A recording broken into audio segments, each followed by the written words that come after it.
आज विशेष पर्वणी आज एका महापुरुषांचं पुण्यस्मरण आहे आणि एका महापुरुषाचा जन्मोत्सव आहे आणि दोन्ही एका दिवशी येतात.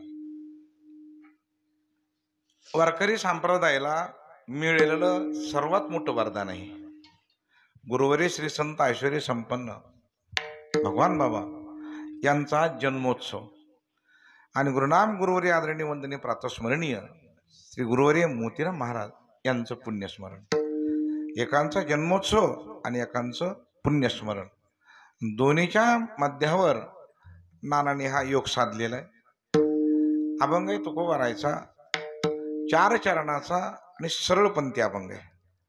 महाराज या अभंगाद्वारे एक संताची महती सांगतात आणि ते संताची महती सांगत असताना मुद्दा असा आहे की महाराज त्या संताचा आम्हाला काही फायदा आहे का जगामध्ये? महाराज म्हणतात त्यांचा 100% फायदा आहे, पण जगामध्ये अगोदर संत कळणं गरजेचं आहे. मिळण्यापेक्षा वस्तू कळणं गरजेची. वस्तू मिळाली पण ती कळाली जर नाही तर त्या वस्तूचं मोल राहत नाही. विको नको व्हायचा, विको बंद करायचा, सगळं विको बंद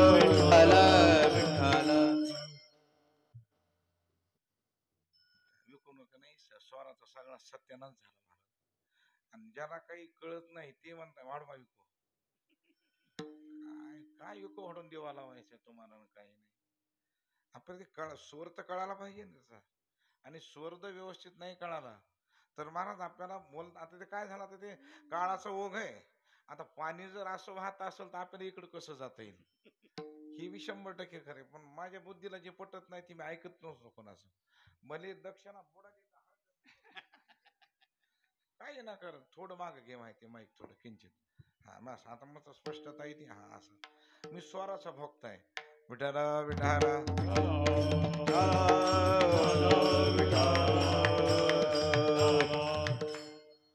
महाराज. मग या जगामध्ये संत हे कळणं गरजेचं आहे. महाराज मग जगामध्ये संत नाहीत का? कोण म्हणलं नाहीत? आहेत संत.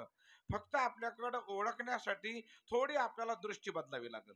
आणि ती दृष्टी जर बदलली, मग दृष्टी नाही का संत बघण्याची दृष्टी नाही. आता आपल्याला दृष्टी आहे पण व्यवहारातलं ज्ञान कळतं त्या दृष्टीनं. आणि थोडं महाराजाला विचारा. महाराज म्हणतात ज्ञानदृष्टी हरपली दोन्ही नेत्र आंधळे. महाराज म्हणतात दृष्टी आहे पण संत ओळखण्याची दृष्टी नाही. आता हे चर्मचक्षु आहेत. 15व्या अध्यायामध्ये चिंतन आहे. भगवान म्हणतात अर्जुना हे कळल पण कुणाला? विमूढा नानुपश्यंती आणि पश्यंती ज्ञानचक्षुषा. ज्याला ज्ञानरूपी डोळे त्याला हे कळल. चर्मचक्षुला हे ज्ञान कळणार. चर्मचक्षु फक्त प्रपंचातली माहिती देऊ शकतात, पण ज्ञानचक्षु मात्र योग्य परमात्म्याची आणि योग्य मार्गदर्शन करणाऱ्या संताची माहिती करून देतात. मग महाराज या जगामध्ये संत बी आहेत आणि आपण बी आहोत, मग त्यांना ओळखायचं कसं असतं? महाराजांनी एक सुंदर अभंगामध्ये वर्णन केलंय. समुद्र नदी नोहे पैगा पाषाण म्हणो नये लिंगा संत नवती जगा माणसाच्या सारे संत नवती जगा माणसाच्या सारिके. संत नवती जगा माणसाच्या सारिके. संत नवती जगा माणसाच्या सारिके. समुद्र नदी नोहे पैगा पाषाण म्हणो नये लिंगा. संत नवती जगा माणसाच्या सारिखे. संत नवती जगा माणसाच्या सारिखे. संत नवती जगा माणसाच्या सारिखे. संत नवती जगा माणसाच्या सारिखे.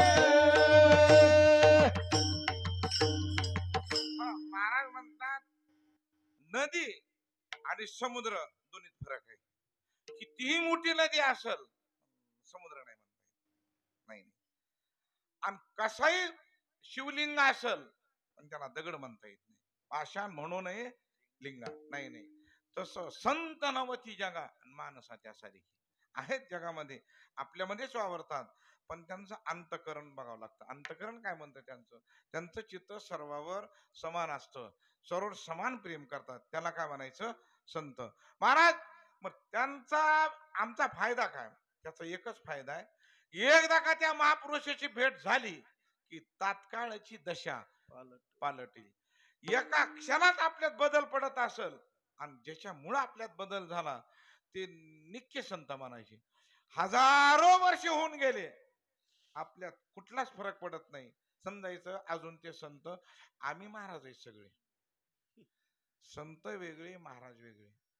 आम्ही सप्त्याला माळ घालतो, लोक हप्त्याला काढून टाकतात बिचारे सर्व. त्याचं कारण काय होतं? आपलं तप कमी पडतं. काय पडतं? तप कमी पडतं. आणि तप कमी पडल्यामुळं समोरच्यावर आपला प्रभाव पडत नाही. आणि प्रभाव जर पडायचा असेल तर श्री संत भगवान बाबा, गुरुदेव मोतीराम महाराज यांच्या एका दर्शनामध्ये समोरच्या साधकावर प्रभाव झालेला आहे, म्हणून ते संत सिद्ध झाले. आमच्यावर प्रभाव पडत नाही आमच्या कोणावर, म्हणून आम्ही महाराज, शेवटपर्यंत आम्ही महाराजच राहणार. विठाला विठाला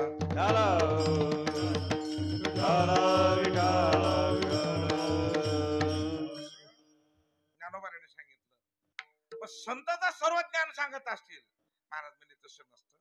जसं कोंबाचे टवटवीतपण आणि सांगे भूमीचे सुपीकपण, ज्ञानोबाची ओवी. कोंबाचे टवटवीतपण आणि सांगे भूमीचे सुपीकपण, बरोबर आहे. माऊलीची ओवी की कोंब हे टवटवीत दिसायला लागलेत. एक जण म्हणला, माऊली ह्यानं खूप मशागत केली. माऊली म्हणले, तसं नाही, नुसती मशागत करून चालत नाही, ती जमीन सुपीक पाहिजे. सांगे भूमीचे सुपीकपण. जर भूमी जर सुपीक असल आणि मशागत जर असल, मग कोंबाचे टवटवीतपण आहे. नुसते कोंबाचे टवटवीतपण मशागत केल्याने येत नाही, कारण त्याला त्या दर्जाची जमीन लागणं गरजेची, आणि त्या दर्जाचं बी असणं गरजेचं आहे, आणि तेवढ्या तोलामोलाची मेहनत सुद्धा गरजेची. एवढ्या सर्व गोष्टी जर जमून आल्या तर माऊली सांगतात, मग कोंब मात्र टवटवीतपण. विठाला विठाला विठ्ठल विठ्ठल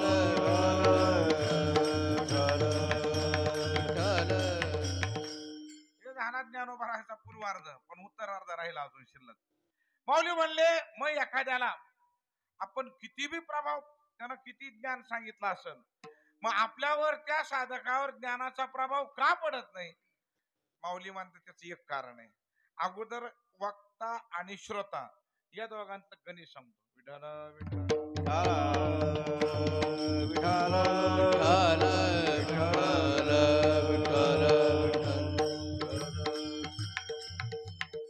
कारण असं आहे, जर एखादं तुम्ही श्रवण करायचं असेल तर तुम्हाला चित्ताची शुद्धता गरज आहे.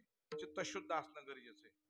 आणि चित्त जर शुद्ध असेल, काही जण म्हणते महाराज काय गरज आहे चित्ताहून, तसं नाही. चित्त जर शुद्ध असेल तर आपल्याला मिळालेलं ज्ञान त्या अंतःकरण उपाधीवर प्रभावपणा टाकेल. आणि चित्त जर शुद्ध नसेल, आपण कितीही ऐकलं तरी मग आळंदीमध्ये हजारो वर्षापासून दगड इंद्रायणी येते, त्या बिचाऱ्यात काही बदल झालेला नाही. मग आता आपलं तरी 2 वर्षानं काय फरक पडणार आहे आता? त्याचं कारण, जर मूढपणा असेल आपल्यामध्ये, मूढपणा जर असेल, अज्ञानीपणा असेल आणि चित्त अशुद्ध असेल, तर त्या कितीही संताचा आपल्यावर ज्ञानाचा प्रभाव पडत नाही. कारण का? म्हणजे आमचे लटपटी बाबा सांगायचे, बाबाचं एक वाक्य असं, त्यांनी 8 दिवस विद्यार्थ्याला ठेवून घ्यायचे. किती दिवस? 8 दिवस. 9व्या दिवशी त्याची थाप जणाई बसली ना, मग त्यांनी म्हणायचं, बाळा तुमच्या वडिलांना पत्र पाठवा गावाकडं. का महाराज? नाही, इकडं बोलून घ्या त्यांना एकदा. मग ते पत्र पाठवाय, मोबाईल नव्हते ना तेव्हा. मग ते वडील येणार, महाराज कस काय मुलगा? नाही काही नाही, काय करा, ह्याला घरी न्या आणि सुंदर शेतातलं काम शिकवा ह्याला, कारण हे इकडल्या कामाचं नाही, ते तरी कामातून जाऊ नये. असं बाबाचं मत असायचं. ही ह्याच्या तर कामाचं नाही, कारण का त्याला बघितलं 8 दिवस, त्याचा काही प्रभाव पडायचा अंदाज नाही, त्याची थापच बसना. माझी 7 महिने थाप बसली नव्हती. सगळे येते बाळा मला ह्याच्यातलं, पण वाजवीत नाही मी, येत नाही म्हणून वाजवीत नाही ते. विठ्ठल विठ्ठल.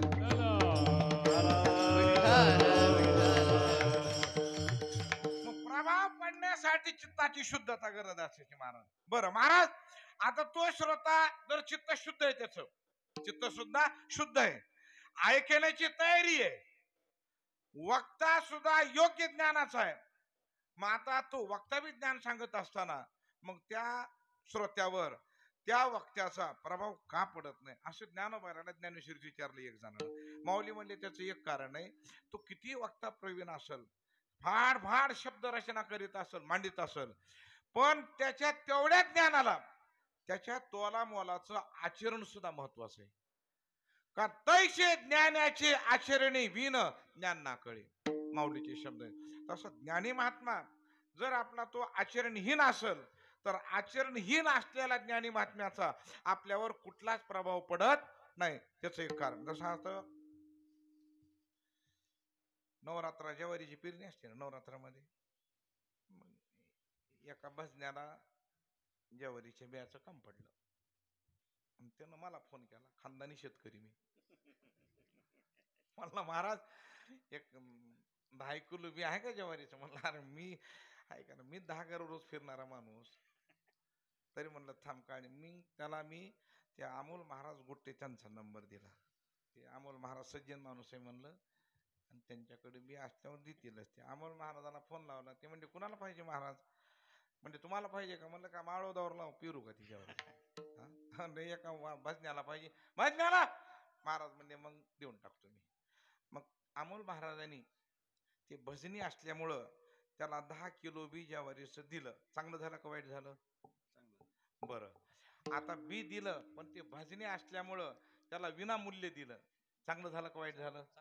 अति चांगलं झालं, विनामूल्य दिलं. बरं, आता त्या बी बिचाऱ्यानं नेहल्या बायकोला लेकराला सांगितलं मिळालंय बी, आता एका दिवसात सर्व उरकून टाका. त्यानं बी एका दिवसात सगळं पिरून काढलं. चांगलं झालं का वाईट झालं भास्करराव? चांगलं झालं का नाही? तुम्ही उत्तर द्या शेवटपर्यंत. आता चांगलं झालं का नाही? चांगलं झालं. पेरल्यानंतर एक 15 दिवसानं मस्त पाऊस पडला. बरं झालं का वाईट झालं? चांगलं झालं. बरं ठीक आहे, जाऊ द्या. आणि 2 महिने झालं ती बीच उगवलं नाही. आता कसं झालं? वाईट झालं. आता काय झालं? वाईट झालं. त्यानं फोन केला, म्हणला महाराज 2 महिने झालं उगवलं. म्हणलं मी काय कृषी अधिकारी नाही, मला काय माहिती नाही, मी काय बीस अग्री केली काय म्हणलं त्याच्यामध्ये. म्हणलं थांबा. मग अमोल महाराजांना फोन लावला. म्हणलं महाराज तुम्ही दिलेलं बी त्यानं सगळं व्यवस्थित केलं म्हणलं, पण आता 2 महिने झालं म्हणलं काहीच उगवलं. ते म्हणले महाराज हे माझ्या आजोबाच्या हातच्या काळातलं होतं, तेव्हापासून ठेवलं होतं ते.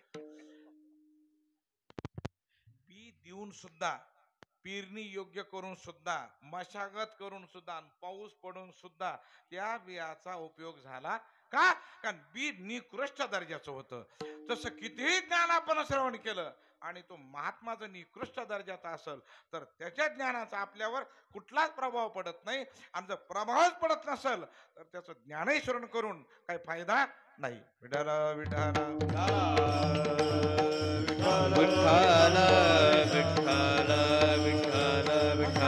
आमच्यावर प्रभाव पडतो कोणाचा? महाराज म्हणतात आपल्यावर प्रभाव पडत असेल, एका क्षणामध्ये पाहिल्याबरोबर आकर्षित केल्या जातं, आपल्याला चित्त आकर्षित करतात. आणि बरोबर महाराज आपल्याला कुठलाही मार्ग असू द्या, त्या ज्ञान मार्ग असो, कर्म मार्ग असो, योग मार्ग असो, योग्य मार्गाने प्रवास करून नेतात आणि आपल्या उद्धाराचं माध्यम बनतात. त्याला काय म्हणायचं? संत. मग महाराज असे संत जगामध्ये आहेत का? हजारों में बाजार, लाखों में देख और कोटी में एक. एखादा महात्मा आहे नाही असं ज्ञानोबा भगवान म्हणतात, अर्जुना एक महात्मा तुला भेटल, पण त्याला किती दिवस लागल? 7व्या अध्यायामध्ये चिंतन आहे. बहुनाम जन्मनामंते ज्ञानवान मां प्रपद्यते वासुदेव सर्वमिती स महात्मा सो दुर्लभ. जेतो विषयाची दाट झाडी, माझी कामक्रोधाची साकडी, आणि उतरुनी आला पाडी सद्वासनेची, मग साधू संगी सुबटा उजू सत्कर्माची या वाटा. त्याच्यानंतरचा प्रसंग येतो. मग जर तो महात्मा अनेक कालखंडानंतर थोडं नाथ महाराज अभंगामध्ये सांगतात. चंद्रामृत सुखे सेववेल, चंद्रामृत सुखे सेववेल, आस्था जाता रवी धरवेल, आता जाता रवी धरवेल, माया हेळा सागर तरवेल, पाया हेळा सागर तरवेल. नाथ महाराज म्हणतात दुर्मिळ आहे चंद्र अमृत. काय आहे? दुर्मिळ आहे, पण मिळेल. चंद्र अमृत सुखे सेववेल, मिळेल, जाता येईल. गेले चंद्रावर, लोक चंद्रावर गेले. नाथ बाबाचं 500 वर्षापूर्वीच आज सत्य झालं महाराज. त्यावेळेस नाथ बाबाने सांगितलंय की त्यावेळेला भविष्यात कधी काळी लोक चंद्रावर जातील. त्याला 500 वर्ष लागली आपल्याला चंद्रावर जायला. चंद्र अमृत सुखे शेव. आणि संतांचे शब्द असतात तसं ज्ञानोबारांचे शब्द. आणि एकही अक्षर त्यांचं आपल्याला जर बारकाव बघितला का नाही, ज्ञानोबारांनी जेवढा परमार्थ आपल्याला ज्ञानेश्वरीने सांगितला त्याच्यापेक्षा कितीतरी पटीने आपल्याला प्रपंच तो शिकवला त्यांनी. तुम्हाला कशाला काय म्हणावं ते. आता ह्या काळाच्या ओघामध्ये आपल्याला बऱ्याच गोष्टी आपल्याला अनुभूत नाही त्याच्याबद्दल. ज्ञानोबारांनी ते आपल्याला नमूद केलंय की आपण एवढंच नाही बघा किती बारकावा आहे ज्ञानोबारायचा, किती सूक्ष्मता आहे ज्ञानोबारायची. ज्ञानोबारायनी बाळ जन्माला आल्यानंतर त्याला 5व्या दिवशी काय करावं लागतंय हे ज्ञानोबारांनी ज्ञानेश्वरीमध्ये लिहून ठेवलंय महाराज. किती किती योग्य आहे ते. आता काळाचा ओघ आहे, आता कोणी करायला तयार नाही. पण ज्ञानोबारांनी सांगितलं की 5व्या दिवशी एक बाळाचा विशेष कार्यक्रम असतो. त्याला म्हणतात पाचवी, पण ती पाचवी नाही, आपल्याकडे 7 सटव्या आहेत. आणि त्या 7 सटव्यापैकी एक सटवी आहे ती त्या दिवशी 5वीच्या दिवशी आपलं कपाळ कोरं असतं, एकदम कोरं असतं. 4 दिवस कपाळ कोरं असतं. आणि 5व्या दिवशी ती सटवी येते आणि आपल्या कपाळावर कुछ हेडलाईन्स, आपण काय दिवे लावणार आहेत पुढे पुढे. जन्मो जन्म्यामी सापडा सूप केले, सगळं लिहून काढते सटवी महाराज ती. बरं का, महाराज ज्ञानोबाराय म्हणली ती सटवी कधी दिवसा येईल आणि कधी रात्री, तिच्या मनावर येते. मग ती जर सटवी दिवसा आली तर ह्या प्रकाशामध्ये न्यायला काही अडचण येणार नाही. पण चुकून सटवी रात्री आली तर त्या सटवीला व्यवस्थित त्या बाळाचं कपाळ दिसावं. मग ज्ञानोबारायनी 800 वर्षापूर्वी ज्ञानेश्वरी सांगितलं की आजीमाय 5वीच्या दिवशी तुम्ही त्या बाळापाशी रात्रभर दिवा लावून बसा आणि दिवा विजू देऊ नका, का सटवीची राती आणि जीवी लावण्या नवी संबीजे वाती. माऊली म्हणले 5वीच्या दिवशी दिवा विसता कामा नाही का, कारण त्या सटवीला कपाळ योग्य दिसणार नाही. आणि जर कपाळ नाही दिसलं तर कधी कधी चूक अक्षर पडतील. असो तरी एक जण म्हणला, डोकेबाज लोक आहेत, ते म्हणला महाराज ही ज्ञानोबारायची ओवी 700 वर्षापूर्वीची. आता सध्या कालखंड कलियुग आहे. तेव्हा लाईट नव्हती म्हणे, ठीक आहे आम्हाला मान्य आहे, लाईट नसल्यामुळेही त्यांनी लिहिलं ते आम्ही मान्य केलं. पण महाराज आता त्या दिव्याची वातीची त्या आजीबाईची सरासरी आता गरज नाही. आम्ही त्या बाळापाशी 500 पॉवरचा व्हॅल्युजन लावू, भरा मोठा बल्ब लावू. मग काय अडचण आहे? म्हणलं त्याची अडचण नाही, तुम्ही बल्ब लावताल पण नेमकं सटवी येणं आणि लोड शेडिंग होणं, बरोबर आहे. आता जेवढी लेकर गायऱ्यात असेल की वागायली सगळी लोड शेडिंग मधली महाराज सगळी. कारण ती सटवी आली लाईट बंद झाली, बोंबला सगळं चूक टाकलं गेली निघून सटवी. त्याचं कारण काय की ज्ञानोबाराने इतका बारकावा आपल्याला प्रपंचातला आणि ज्ञानेश्वरीने सांगितला. किती ज्ञानोबाराचं ज्ञान आहे. विठ्ठल विठ्ठल विठ्ठल विठ्ठल विठ्ठल.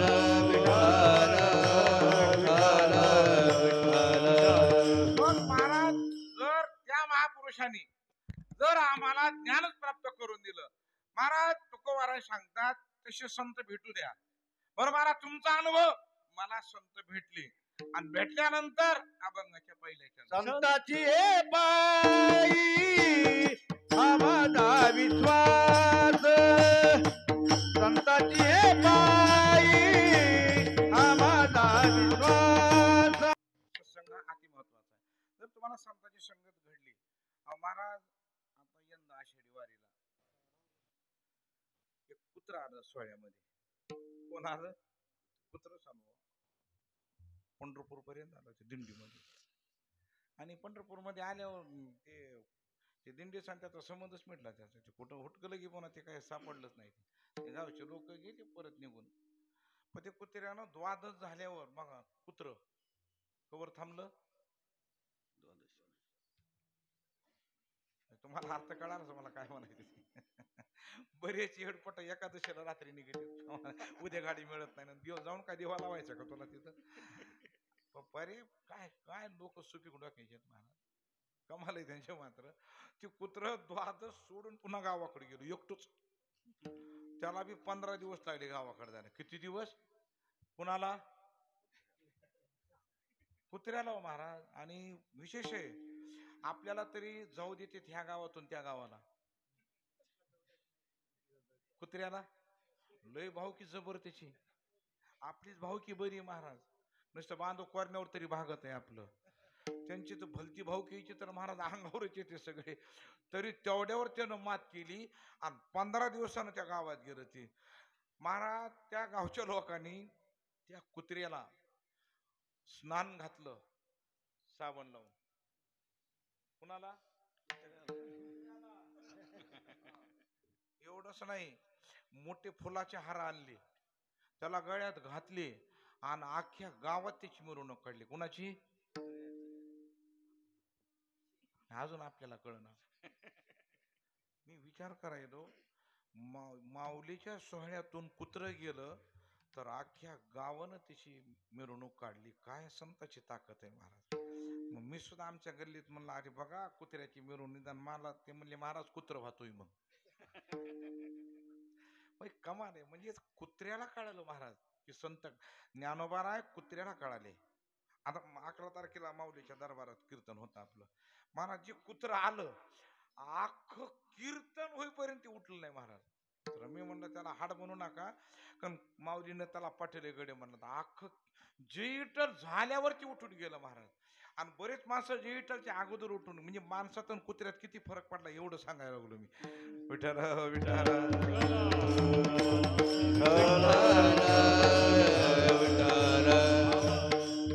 महाभारतामध्ये स्वर्गारोहण पर्व आहे, स्वर्गारोहण पर्व. आणि स्वर्गारोहण पर्वामध्ये त्यावेळेला पांडव निजधामाला निघतात. पण निजधामाला निघाल्यानंतर त्यावेळेला हिमालयामध्ये आणि धर्मराजे एकटे जातात शेवटी. पण शेवटी गेल्यानंतर लक्षात घेतात की आपल्याला काय होत, आपण काय झालंय आपण आता. मग त्यांनी काय केलं, उगं थोडं मागं वळून बघावं म्हणले. उगं मागं वळून बघितलं, थोडं मागं वळून बघितलं त्यांनी. पण त्यांच्या लक्षात आलं की हस्तिनापुरापासून एक कुत्र बरोबर आलं होतं. त्यांच्या कुत्र ते महाराजाला सुद्धा माहित नाही आलेलं. महाराज म्हणले, अरे अरे हे बरोबर आले म्हणले आपल्या इथं. आपण तर निजधामाला जाणार आहे, पण कुत्र कसं जाईल आता परत. योगायोगानं विमान आलं निजधामाला नेण्यासाठी. तेवढ्यात महाराजांना सांगितलं, काय म्हणले, विमान आलंय, चला बसा विमानामध्ये. धर्मराजानं सांगितलं, ऐका माझ्या बरोबर एक कुत्र आहे, तर एक काम करा तुम्ही त्यालाही बरोबर घ्या. ते दूत म्हणले, महाराज सरासरी कुत्र्याला आम्ही नेत नाही. कुणाला? वैकुंठाला कुत्र्याला नेता येत नाही. ह्याचा अर्थ कुत्रे वैकुंठाला जात नाही, त्यांना कुत्र मानता येत नाही. लक्षात घ्या तुम्ही, असं अनुसंधान लावू नका ते. असं अनुसंधान नाही ते. पण कुत्रे वैकुंठाला जात नाहीत ही सिद्धांत पक्का. धर्मराज संत आहेत ना शेवटी, ते त्यांनी म्हणाले, अवघ्या काय फरक पडतो. नाही नाही म्हणले, अजिबात नाही, ह्याला नाही म्हणजे नाही. धर्मराजे बी संत होते महाराज, मानेदार. ते का आपल्यासारखे गिरायक होते महाराज. आपण काय दिंडीला महाराज दिवस तुकाराम, आणि थोडा जर पाऊस आला आणि एखाद्या रावटी, महाराज तुमच्या रावटी जाणं. विचार करा तुम्ही, साधं रावटी जर लोक येऊ देत नाहीत आपल्याला, बरं अमेरिकेचे लोक आहेत आपल्याला येऊ देत, आपल्याकडलेच आहेत ते, पण अजिबात आपल्याला येऊ देत काय. मला सांग किती दुर्दैव महाराज. एवढं सोबत राहून जर असं बरं आलं थोडं तर काय बिघडते. पण नाही नाही ना महाराज, दुसरी रावटी बघा, ताकद आहे कमाल आहे मात्र. बरं त्यानं काय बैनामा केलाय का त्या रावटीचा? 7 बार निघते का त्या रावटीचा त्याला? पण काय ताकद आहे महाराज, काय ताकद आहे, काय ममत्व आहे देहावर. महाराज मी नाही येणार, जर तुम्ही कुत्र्याला घेणार असताल तरच मी येणार, नाही तर येणार नाही, जा परत विमान. महाराज विमान परत गेलं, पण धर्मराजे बसले नाही, भगवंताला सांगितलं. म्हणले आले का धर्मराजे? नाही ना म्हणले महाराज, त्यांच्या बरोबर एक कुत्र आहे आणि ते म्हणतात त्यांना बरोबर घ्या. भगवान आपण कधी कुत्र्याला इथपर्यंत आणलं नाही आणि आता कसं काय आणता येईल कुत्र्याला? भगवान म्हणतात एक काम करा, आता परत जा विमान घेऊन. आणि कुत्र जर ते बसला असेल धर्मराजाच्या चरणाजवळ मग त्याला उचलून आणा. म्हणजे आता परत. पण ज्यावेळेला विमान जाताना कुत्र्यानं बघितलं, कुत्र हुशार, ते महाभारतातलं कुत्र होतं, भारतातलं कुत्र नाही महाराज. महाभारतातलं कुत्र हुशार होतं ते. कारण त्या कुत्र्याला कळालं की काही झालं तरी आपल्याला धर्मराजाच्या चरणाजवळ बसल्यानंतर आपली अधोगती होणार नाही. तुझे पाय जवळ बसलं महाराज, उठलंच नाही ते. आणि शेवटी विमान आलं. महाराज चला विमानात. म्हणजे म्हणजे कुत्र्याच काय करायचं, म्हणजे कुत्रा नेणार ना, उडाय ते. ते काय म्हणजे इथून उठच ना ते आता.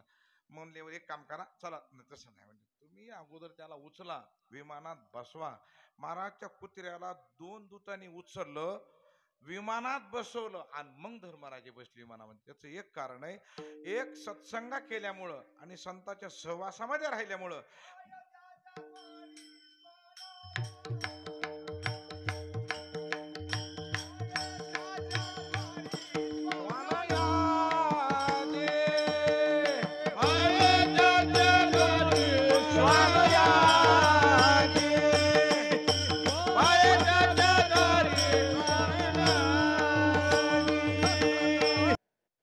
त्यांना ब्रह्मदेवाचा शाप झाला गंधर्व कन्याला. त्यांना सांगितलं तुम्ही मृत्यू लोकामध्ये अवतार घ्या. पण गंधर्व कन्या हुशार होती, म्हणली स्वामी मी जन्म घेईल पण माझी एक इच्छा पूर्ण करा. मला जरूर मृत्यू लोकामध्ये टाका, पण एक काम करा, मला कोण्यातरी वारकऱ्याच्या घरी टाका. कोणीतरी वारकऱ्याच्या घरी टाका आणि त्या वारकऱ्याचं मी दाशी होऊन राहील, पण इतर ठिकाणी नको. म्हणून कृतयुगामध्ये ती गंधर्व कन्या आणि भक्त प्रल्हादाच्या घरी आणि पद्मिनी नावाची दाशी झाली. काय झाली ती? पद्मिनी नावाची दाशी. आणि अखंड तिने सेवा केली प्रल्हादाची. ज्या वेळेला भक्त प्रल्हाद गेले त्याला भगवंतांना विचारलं तुमचं काय मत आहे आता? त्यामुळे काय करायचं मला आता उद्धार करून तरी, अजून मला जन्म द्या पण कोणातरी वारकऱ्याच्या इथं, पण दाशीच. संताच्या इथं असो अथवा देवाचे, पण काय करा दाशी. मग ते कृतयुगामधली पद्मिनी दाशी पुन्हा त्रेतायुगामध्ये मंथरा दाशी झाली महाराज. तिथं आल्यानंतर तिथं प्रभू रामचंद्राचा सहवास घडला महाराज. पण ते मोठी माणसं आपल्या अंगावर येऊ देत नाहीत महाराज. त्यालाच मोठी माणसं म्हणायचं. कधी मोठे माणसं जरी करता पडले तरी त्यांना पडलं म्हणायचं नाही बरं का, त्यांचा तोल गेला म्हणायचं. त्यांना अशा बऱ्याच जणांचे तोल जातात आहे का नाही. तसं आता भगवान परमात्म्यालाच वनात जायचं होतं, पण नारळ कुणाच्या नावानं फोडलं?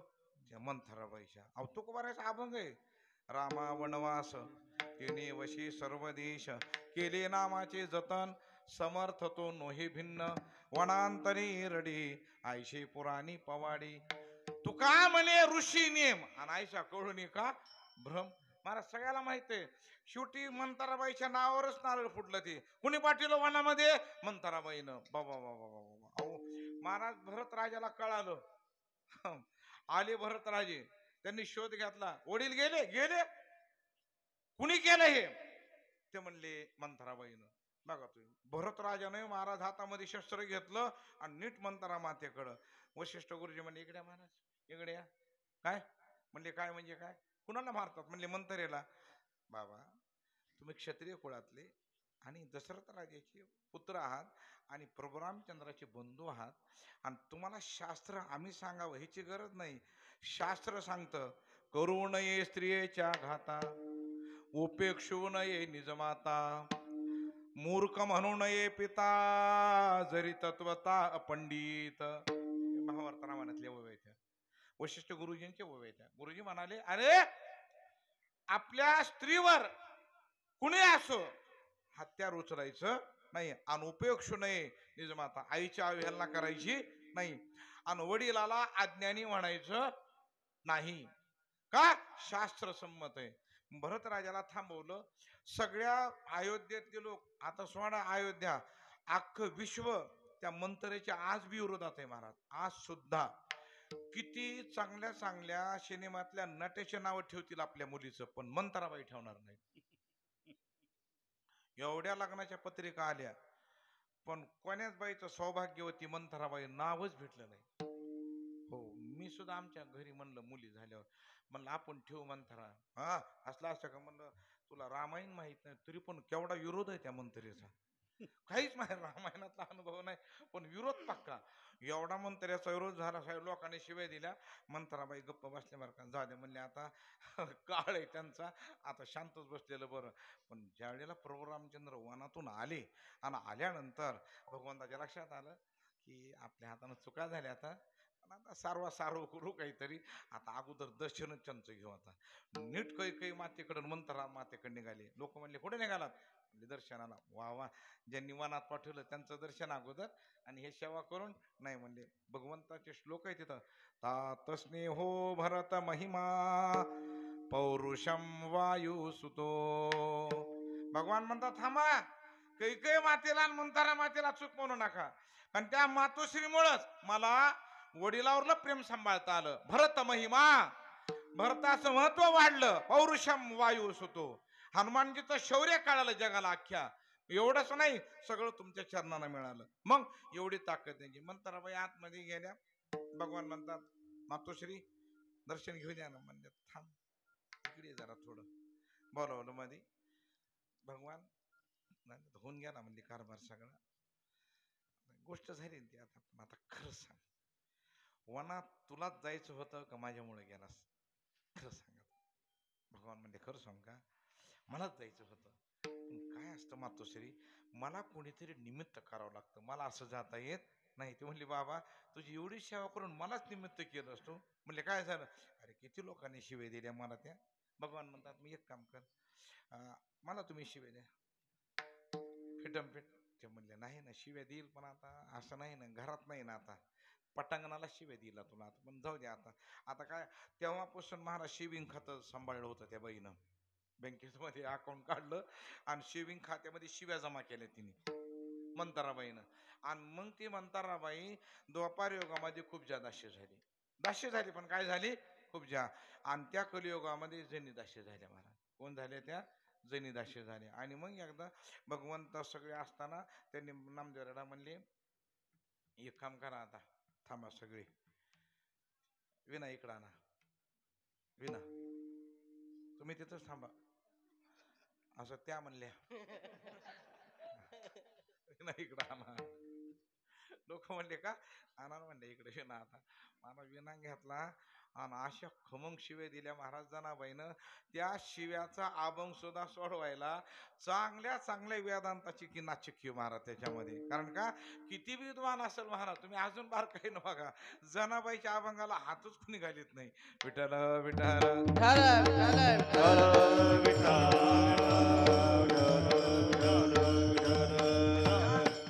कारण काय, दारी श्वान होईल दाशी होईल, पण कोणाकडं? संताकडे किंवा देवाकडं. महाराज म्हणतात मला ते संत भेटले आणि भेटल्यानंतर मी माझा परमार्थामध्ये लागणारा जो विश्वास आहे ते संताची पायी, हा माझा विश्वास. अजून एक अभंगात तुकोबाराय म्हणतात, विश्वास येतो करी स्वामीवरी सता, विश्वास तो करी स्वामीवरी सता, विश्वास तो करी स्वामीवरी सता, विश्वास तो करी स्वामीवर. महाराज म्हणतात मी त्यांच्या विश्वास ठेवला. बरं, विश्वास ठेवून एवढंच नाही, सर्व भावे दास आणि झालो त्यांचा. सर्व भाव काय? त्याच्या अगोदर देवाला भाव लागतो. देवाला काय लागतो? सर्वात जास्त आवडीचा पदार्थ असेल प्रभूला तर तो म्हणजे काय आहे? भाव. भगवान सांगतात स्वतः ज्ञानेश्वरीमध्ये माऊली सांगतात की भगवंत एकदा अर्जुनाकडे आले आणि ताबडतोब निघाले. अर्जुन म्हणले थांबा ना देवा, थांबा, आलं तसं 2 दिवस थांबा, 3 दिवस थांबा, नाही 1 दिवस थांबा.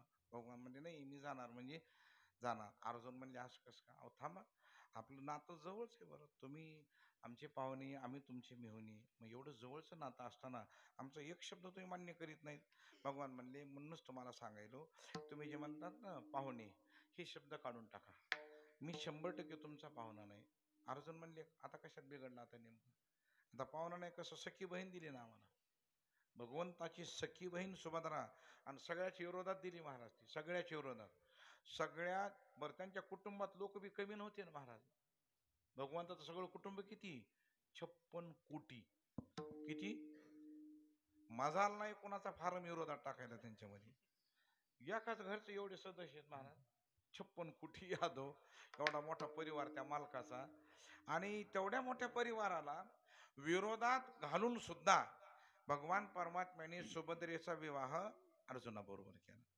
असं जर नाही मानला, भगवान म्हणतात अर्जुना असं तर काही देत नाही, एक काम करा, आता उद्या मीच सुभद्रेला घेऊन येतो घरून, तुम्ही संन्याशी कपडे घाला आणि त्या माळावर या रथ घेऊन आणि तुम्ही त्यांना घेऊन जा, असं भगवान म्हणतात ज्ञानेश्वरीमध्ये. तेव्हा संन्याशी होऊनी चोरुनी नेली माझी भगिनी. अर्जुना आहे का माझ्याबद्दल तुमच्याबद्दल काही विरोध? मी स्वतः दिली का नाही? त्याचं कारण पाहुणे आहे पण तुमचा पाहुणा नाही. कोणाचा आहे? भगवंताचे शब्द आहेत. पै भक्ती एकी मी जाणे ते तसाने थोर न म्हणे, आम्ही भावाचे पाहुणे भलते या. आम्ही कुणाचे पाहुणे? भावाचे. देवाला काय लागतो? भाव लागतो, भाव. देव भावाचा केला मिळाले संत नरनारी, तो हरी आला तयारीला, तो भावाचा भुकेला मिळाले संत नरनारी, तो हरी आला तयारीला, तो बाबा देव का हो मिठे वरी उभा उभा, देव का हो मिठे वरी उभा उभा.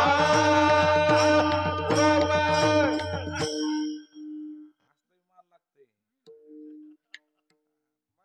खरंच हे जुने फोड असेच महाराज, आपलं आप इथं चाल ह्या मध्येच गेले सगळा कार्यक्रम. कोणाच्या माग चाल जाता येणार नाही महाराज. असं आहे ते. खरंच जमते खरं सांगा, मला तर काहीच कळालं नाही महाराज. किती महाराज खरा कला ही सुद्धा हे म्हणून जुन्या मी अजून सुद्धा का नाही नव्यापेक्षा म्हाताऱ्या माणसामध्ये लय राहतो महाराज मी. भांडवल चांगली मिळतो महाराज, भांडवल. आणि जुनी भांडवल जे आहेत का नाही, मला एकतारी पद आहेत, पहिलं एकतारी पद लय भारीत महाराज. चांगल्या चांगल्या विद्वानाला सुद्धा त्याचा अर्थ कळत नाही. एका गावा खाली बाबुळो, एका गावा खाली बाबुळो. बाबुळ कुठे आहे? गावाखाली आहे. आता सगळ्या बाबळा कुठे येतात? गावाच्या वर येत का रे? पण इथं एका गावा खाली बाबुळो, एका गावा खाली बाबुळो, खाली शेंडावरती मुळ, खाली शेंडावरती मुळ, मुळाला लागले फळ, आधी कळ समग देऊळ. काय करायचं? किती मजा आहे का नाही ह्याच्यामध्ये? लय मस्त आहे महाराज. हे असं भांडवल ऐकायला आपल्या ऐकण्याची वृत्तीच राहील नाही. आणि चांगलं भांडवल त्या म्हाताऱ्याला काही कळत नाही, ही शहाणी ऐकून घ्यायची वृत्तीच नाही. मला आवडतं महाराज असे जुने भजन जे आहेत का नाही, फार मस्त आहेत महाराज. मग एकतारी भजन असायचे, आम्ही वडिला बरोबर जायचं ना ते भजनाला. म्हणजे आमचं ते जागरण गोंधळ असायचं ना, पहिला जागरण गोंधळ ज्योतिबाचा भैरवाचा, ते गोंधळ असायचे. त्याच्यामध्ये ब्रह्मानंदी पद असायचे. हे नारा हे नारा आत बघ जरा, जीव हा खरा नोहे रे माया माया, बघ बुद्धी दर्पण ब्रह्म रवीची छाया, तो रवी सृष्टी आगवी, जशी दाखवी तशी तुझी रे काया काया, बघ बुद्धी दर्पण ब्रह्म रवीची छाया. हे नरा आलं बघा ते, हे मस्त ऐकायला मस्त पैकी. आता तुम्ही बी तेवढं काय करणार नाही आणि मलाही तेवढं काय पाठांतर राहिलेलं नाही. आता का मी पहिलं होतं महाराज, पण कोणी ऐकायचं नाही ना महाराज. जोगडं काही म्हणले म्हणजे ऐका चांगलं आहे येण्याचा बाजारा. आता हे ब्रह्मानंदी पद आहेत बघा तुम्ही, ते गुरु शिष्य सवार आहेत महाराज. त्याच्यामध्ये बंदे गुरु शिष्य संवाद आहे. बंदे बगीचे में जाना और पूजा के लिए फूल लाना, बंदे बगीचे में जाना और पूजा के लिए फुल लाना. असे गुरु सांगतात शिष्याला, बाळा जा बागेमध्ये जा आणि पूजासाठी फुल आण. बंदे बगीचे में जाना और पूजा के लिए फुल लाना, लेकिन बंदे तोड़ के मत लाना, गिरे हुए मत लाना. बगर फुल का मत आना, बंदे बगीचे में जाना, पूजा केली आहे फुल लाना. आता कसे आणायचे? आता एकतर बगीच्याचा फुलं आणा, पण कसे तोडून आणायचे नाहीत, खाली पडलेले आणायचे नाहीत, आणि बगर फुलाचं यायचं नाही. काय मिळ लागल आता? ह्याचं स्वतंत्र ह्याच्यात नसते मिळ लागत ते. विठार विठार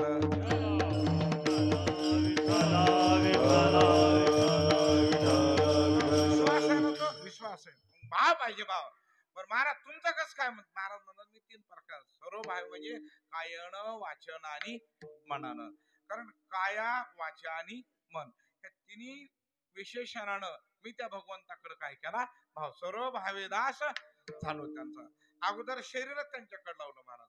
नामदाराचा अभंग आहे, देह जावो अथवा पांडुरंगी दृढ. एकदा महाराज देह अर्पण केलाय ना, देह देवाचे कारणी. आणि अजून सुद्धा सोहळ्यामध्ये आता माझ्या बरोबर एक जण होते महाराज, 92 वर्षाचे. 92 वर्ष चलू लागली ते सुद्धा. वर्ष किती?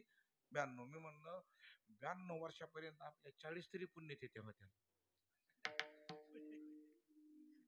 काय जिद्द आहे मला त्या बाबाची. माझ्याकडे फुटू येते असं हातात काटे धरून, कोणाला हात लावू दिला नाही बाबा. मी सुद्धा म्हणलं हा बाबा तुमचं तुम्ही चला म्हणलं, मला धरू नका तुम्ही. काय ताटरपण आहे महाराज, काय ताकद आहे. एवढं देह भगवंताला जर अर्पण केला असेल, महाराज त्या देहाचा विचारच करीत नसतो महाराज. देह तादात्म्य सुटलेल्या लोकांबद्दलच सांगतो महाराज. देह तादात्म्य काय सुटावं, देह तादात्म्य ज्याचं सुटलं महाराज त्याच्यासाठी हे सर्व. पण आपलं देह तादात्म्य ममत्व, कर्तृत्व, भोक्तृत्व, मी माझं हे आपल्या बापाच्यानं सुटत नाही, म्हणून आपण ह्याच्यातून सुटत नाही. विठाल विठाल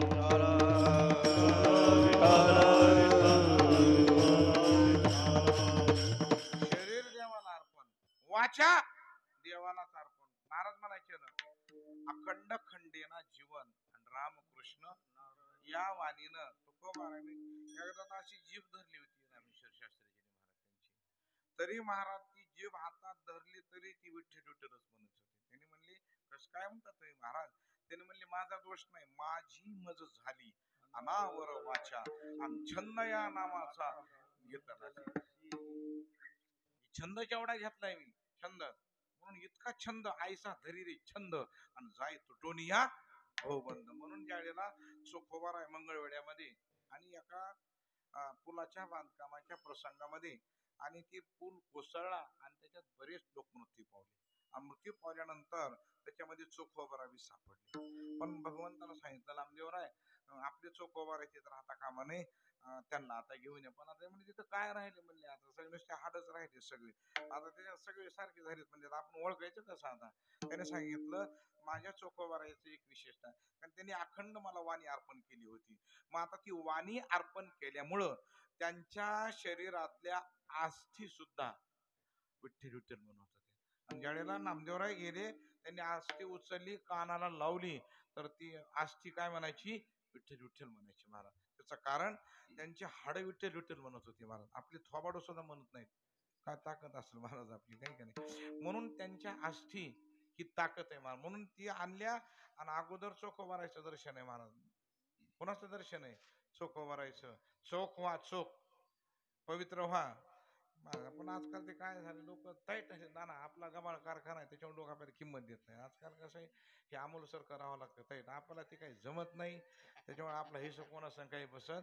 चोखोबाराय म्हणले वरी बघूच नका, उस डोंगा परी रसमय डोंगा, काय भुललाशी वरिडिया रंगा, नदिया डोंगी परी निर्णय डोंगा, काय भुललाशी वरिडिया रंगा, चोघा डोंगा परी भावनय डोंगा, आणि काय भुललाशी वरिडिया रंगा. महाराज आज त्यांचे वाणी अर्पण केल्यामुळं आज चोखोबारांच्या आस्थीची समाधी आज नामदेवरायच्या पायरीला, जिथं आपल्याला अगोदर दर्शन घ्यावं लागतं, वाचनच तिथे गेलेली ताकद आहे महाराज. आणि तिसरा क्रमांक आहे मन. बरं महाराज मनानं का त्यांचा भाव न जात? त्याचं एक कारण आहे, सगळ्यात परमार्थामध्ये एक घातक असेल तर मन आहे असं नाथ महाराज सांगतात. मनाची पाटील देह गावचा मनाची बार कुमाई